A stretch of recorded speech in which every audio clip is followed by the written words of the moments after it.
kuma hawwala yau kada ka manta cewa ainihin ita kanta hukuma tana buƙatar wargaza harka ne.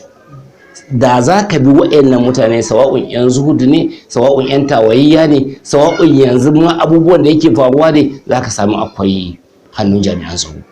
Misali ɗazun nan wasu suka ziyarce ni nake musu magana nake cewa ai taka tsantsan da ainihin wato makiya.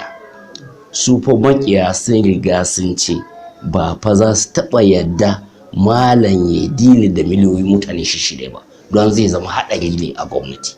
Har ma zan iya tunawa kafin waƙen Abacha na gaya musu wani ɗan uwa a lokacin nake ce musu yanzu ba ɗan uwa ba ne. Wani ɗan uwa sai suna tattaunawa da jami'in tsaro sai ce za mu raba shi'a kwanan nan. Sai ce za ku raba shi'a? Ce sai ya ta mamaki ya za a yi ku raba shi'a? Kai sai jami'in tsaro ce kai mu muka raba izala. Kuma wallahi za mu raba shi'a, ba za mu taɓa yadda mutum ɗaya a lotan ba fi miliyan ba.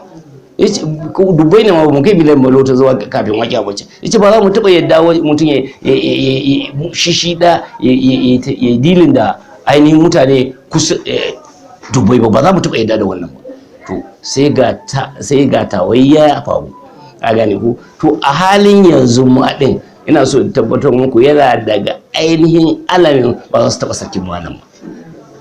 Suka ce ba za su yadda su sake shi ba sai sun wargaza harka, sai sun sanya wasu dare sun wani nahiya wasu nahiya, domin ba za su taɓa yadda malam ya yi dilin da mutane miliyoyi ba. Kamar yadda suka ba da kiyasi suka ce yan shi'a ɗin nan wanda suke bin zazzaki sun kai miliyan 25. Kuma ya zama a ƙasa kamar Najeriya irin wannan a ce mutum ɗaya in ya ce kaza shi za su bi, to haɗari ne ga gwamnati. Lazim ne mu shiga mu wargaza. Kuma hatta waɗanda yake almajiran malam ɗin ne, hatta su ana shigar su da niyyar cewa su ɓalle su dare su nuna su shi'a ne amma kuma ba su tare da zazzaki. Har gobe aikin kenan. Kai hatta wanda suke karatu a gurare daban-daban, Iraki ne ko an bi wasu an siye su cewa su baraka wannan harka. Wannan har yanzu ana damuwa, amma wayannan duk abubuwa bai cutarwa ba a gare ko. Ma dama mutum ya tsayu akan addini, ma dama ya tsayu ga Allah, Allah shine mai ainihin wato magance komai.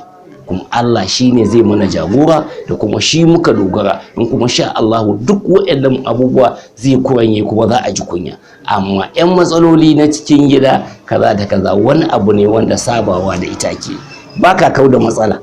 An gane ai matsala ko da yaushe faruwa take yi, sai dai ai dan magance wata kuma ta sake bullowa. Lalle irin waɗannan matsaloli ba ka cewa duk za ka kau da su, a'a.